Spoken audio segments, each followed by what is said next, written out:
नव श्री शरद यादव।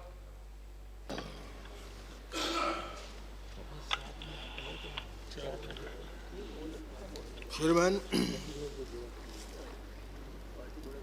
इसमें मेरे पूर्व में जो साथी और मित्र बोले हैं, सुषमा जी ने जिन बातों को रखा उसमें कोई जोड़ने और घटाने की जरूरत मैं नहीं मानता।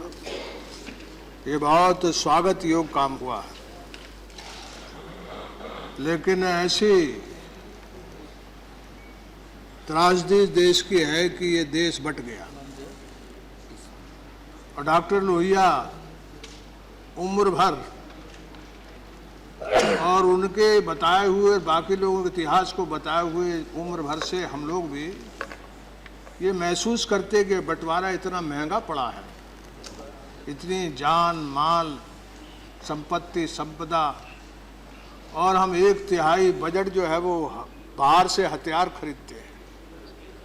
ऐसी हमारी, और मैं तो मैट्रिक में पढ़ता था सर, जब बांग्लादेश का इंदिरा जी ने और देश ने जब उसमें विजय हासिल की थी तो जनरल नियाजी जबलपुर में ही रखे गए थे। हाँ, आप थोड़ा भागे थे शरद जी। हाँ नहीं, ये 71 है ना? 71 है। हाँ, तब तो मैं भी हाँ नहीं, ठीक है, ठीक है, हाँ ठीक है, ठीक कह रहे हैं, ठीक याद दिला। तो जनरल नियाजी के बारे में बंद थे हमारे जबलपुर में, तो हम बहुत बेचैनी से तलाश करते थे कहीं दिख जाए, तो पहाड़ पर थे, दिखे नहीं। ये निश्चित तौर पर डॉक्टर लोहिया ने जो एक कल्पना दी थी कि महासंघ बन जाए, उस कल्पना में एक कदम ये बढ़ा है और पूरी सहमति से बढ़ा है। मैं इसमें आपको भी और आपको सबको इस पर पूरी तरह से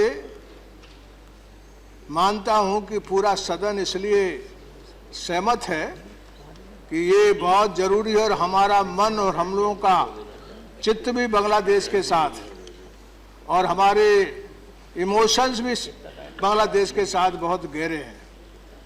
और बाकी सब चीज़ जो राम गोपाल जी बोल रहे थे, मैं सोचता हूं कि वो सब चीज़ों पर चर्चा, आपकी चर्चा में मैं शरीक था, वो पैकेज भी आप दे रहे हैं। लेकिन इतना जरूर है कि इन तीनों देश के बीच में आज नहीं तो कल कोई महासंघ का निर्माण होना चाहिए।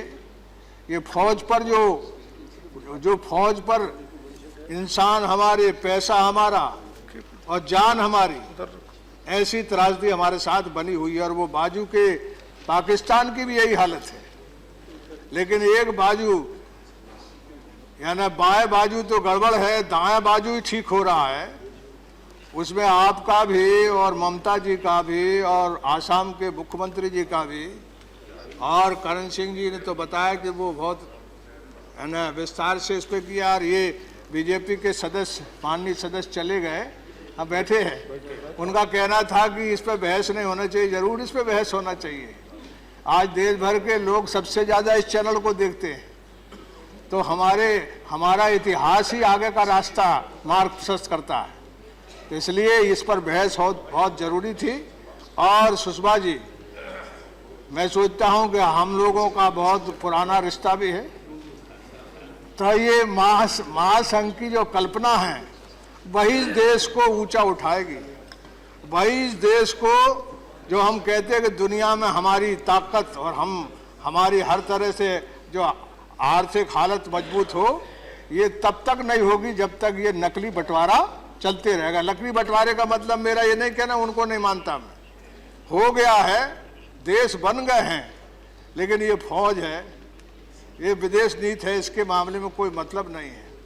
तो ये महासंघ की तरफ एक कदम जो डॉक्टर लोहिया का सपना था, हमारे बहुत देश के लोगों का सपना था, वो सपने की तरफ एक बड़ा समझौता मानता हूं और बड़ी एक तरह से ये अच्छा रास्ता सरका है।